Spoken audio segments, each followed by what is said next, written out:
मनीष कश्यप तमिलनाडु प्रकरण मामले में सुप्रीम कोर्ट के सीनियर वकील डॉक्टर एपी सिंह के साथ भी साथ हैं हम।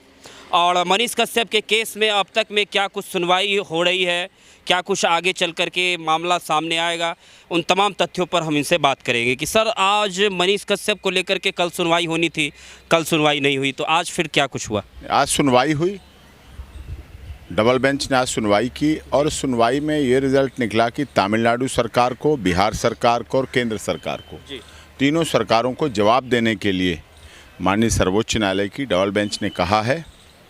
और उनकी तरफ से, तमिलनाडु सरकार की तरफ से वकील आदरणीय कपिल सिब्बल जी ने ये बात दी कि नहीं, ये क्लब इसलिए नहीं होने चाहिए क्योंकि ये खबर सब अलग अलग थी, अलग यूआरएल नंबर से भेजी गई, अलग तरह की थी, फैक्ट अलग अलग थे, हर एफआईआर की फैक्ट्स अलग अलग हैं, उनकी चीज़ें सब अलग अलग हैं, एक साथ एक सी एफआईआर नहीं है, इसलिए क्लब नहीं होनी चाहिए, उनका ये था वर्तन।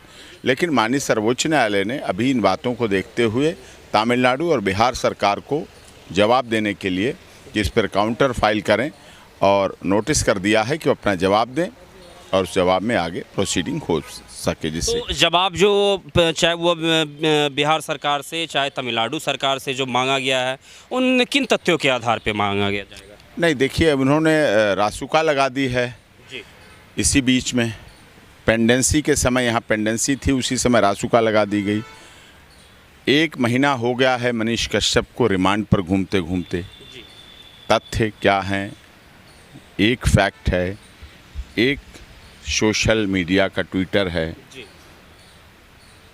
बिहार राज्य को परेशानी हुई, तमिलनाडु की समस्या है, प्रवासी मजदूरों की, पूर्वांचल के लोगों की, पूर्वांचल भाषियों, हिंदी भाषियों की समस्या है। तो हिंदी भाषियों के साथ तो ऐसा होता रहा है, तो इस समस्या को मनीष कश्यप ने उठाया, अन्य नेताओं ने भी उठाया, अन्य अखबारों ने भी उठाया। उन अन्य अखबारों, न्यूज़ चैनल, जी न्यूज़, दैनिक भास्कर, अमर उजाला को पढ़कर सर एक बड़ा सवाल किया गया है। सर एक बड़ा सवाल ये है कि ये सवाल जो है वो लगातार उठ रहा था मनीष कश्यप के जो समर्थक हैं उनके द्वारा भी, और मनीष कश्यप के द्वारा भी, और कई बार आपके द्वारा भी सवाल ये उठाया गया है कि मनीष कश्यप ही आखिर क्यों, ये जो आखिर तमाम जो अखबारें हैं जिन्होंने ऐसी खबरें छापी थी, क्या उनके ऊपर में एफआईआर दर्ज हुआ, क्या उनके ऊपर में रासुका लगाया गया? इन तमाम तथ्यों को आखिर कोर्ट के सामने कब पेश किया जाएगा? नहीं, ये चीज़ें अब सामने आएंगी, अब चीज़ें उसमें लगी हुई हैं। अब हिंदी भाषी मजदूरों के लिए, प्रवासियों के लिए तमिलनाडु जो हुआ उस पर तो बिहार के माननीय मुख्यमंत्री नीतीश कुमार जी ने भी कहा है जी। उन्होंने भी अपने ट्वीट में कहा है कि हमने डीजीपी से मांगी है, क्या हुआ, क्यों हुआ, कैसे हुआ, क्या सुरक्षा है, उनके बारे में सुरक्षा मुख्यमंत्री का दायित्व है और उन्होंने उसको निभाया और उसके अंतर्गत मांग की है। तो उस आधार पर उन्होंने मांगा है और इसी आधार पर वो जवाब देते हैं। जवाब में पता चलेगा कि तमिलनाडु सरकार रासुका के लिए क्या कहती है, क्योंकि रासुका में एक सबसे बड़ी बात है न से 1 महीने से वो उसी के साथ हैं, पुलिस के साथ हैं। तो पुलिस प्रोटेक्शन में, पुलिस के साथ, पुलिस कस्टडी में, पुलिस रिमांड के दौरान क्या उससे कौन मिला, किसको फ़ोन कराया, किससे बात हुई, क्या उसने सोशल मीडिया चलाई, किससे, पाकिस्तान से मिला, खालिस्तान से मिला, चाइना से मिला, आतंकवादी से मिला, एंटी सोशल एलिमेंट से मिला, किससे मिला, जिसके आधार पर उसने राष्ट्रीय सुरक्षा के लिए ख़तरा पैदा कर दिया। राष्ट्रीय सुरक्षा के लिए ख़तरा बड़ा कानून है, लेकिन इसको प्रूव करना भी राजनीतिक दुरुपयोग के लिए ना हो। यदा कदा ऐसा देखा गया है और माननीय सर्वोच्च न्यायालय ने भी कई केसों में ऐसी बात रखी है कि राष्ट्रीय सुरक्षा कानून एनएसए का, यूएपीए का राजनीतिक उससे दुरुपयोग होता है। केस सच्चे भी होते हैं, घटनाएं होती हैं, राष्ट्रीय सुरक्षा के लिए ख़तरा पैदा होता है, सोशल मीडिया का यूज़ किया जाता है। आईटी एक्ट 66 कहती है, फांसी की सज़ा भी देती है आईटी एक्ट।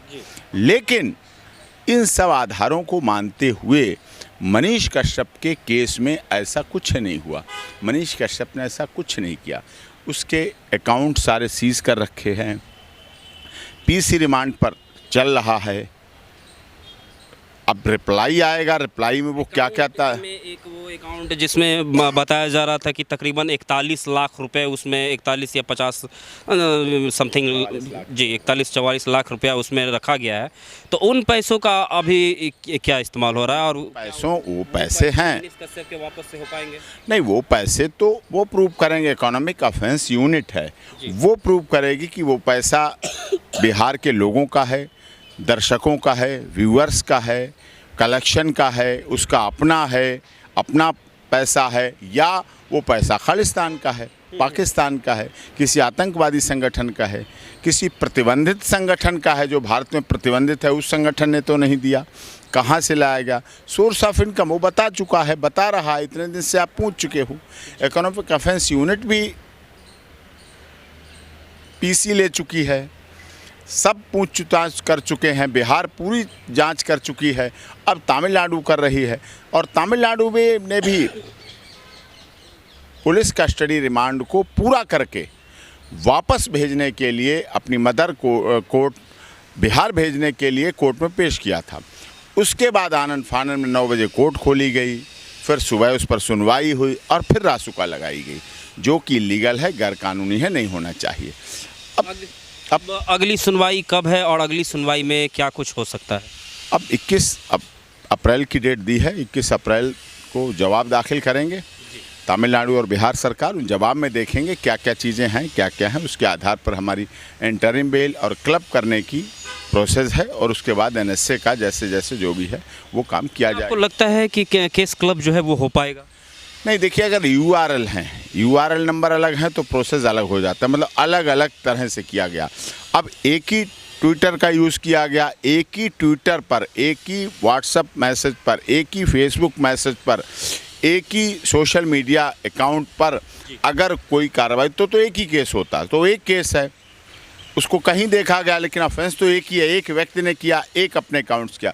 अगर यूआरएल नंबर अलग अलग हैं तो परिस्थिति अलग होती है, तो स्थिति अलग होती है। अब ये देखा जाएगा, रिपोर्ट आएगी, रिप्लाई आएगा, हमारे हिसाब से जैसा कि हमें डॉक्यूमेंट सौंपे गए, जैसा किया गया, जैसा वहाँ से हुआ, उस आधार पर तो मनीष कश्यप ने एक सोशल मीडिया पर, ट्विटर पर मैसेज किया और उसमें भी लिखा कि नंबर भी दे रहा हूँ तेजस्वी यादव जी, आप इसको वेरीफाई कर लें, सच है या झूठ आपका शासन प्रशासन जांच करेगा, सही है तो वैसा कर लें, गलत है तो कार्रवाई कर लें। उन पर छोड़ा है, लेकिन काम तो शासन प्रशासन ही करेगा। अब मनीष कश्यप को तो जांच का पता नहीं, उनके पास तो डीजीपी पुलिस बिहार नहीं है, उनके पास तो डीजीपी तमिलनाडु नहीं है, उनके पास होम सेक्रेटरी तो है नहीं, वो तो शासन करेगा। और शासन को करना चाहिए, क्योंकि हिंदी भाषा से जुड़ा हुआ मामला है। बिहार, उत्तर प्रदेश, झारखंड, छत्तीसगढ़, मध्य प्रदेश, ये सब हिंदी भाषी राज्य हैं, और हिंदी भाषी राज्यों में ऐसा अनजस्टिस साउथ में अगर होगा हिंदी भाषी लोगों के साथ, हिंदी भाषी बात करने वालों के साथ, तो ये फेडरल जो हमारा संघीय ढांचा है, संघीय ढांचा के बिल्कुल विपरीत है। संघीय ढांचा के आधार पर ऐसा नहीं होना चाहिए। जी, बहुत बहुत धन्यवाद सर। तो ये मनीष कश्यप के एडवोकेट एपी सिंह है, डॉक्टर एपी सिंह, जो कि मनीष कश्यप के केस को लड़ रहे हैं, और आगे की जो भी जानकारी होगी वो हम अगली 21 तारीख को आपके सामने प्रस्तुत करेंगे। बहुत बहुत धन्यवाद।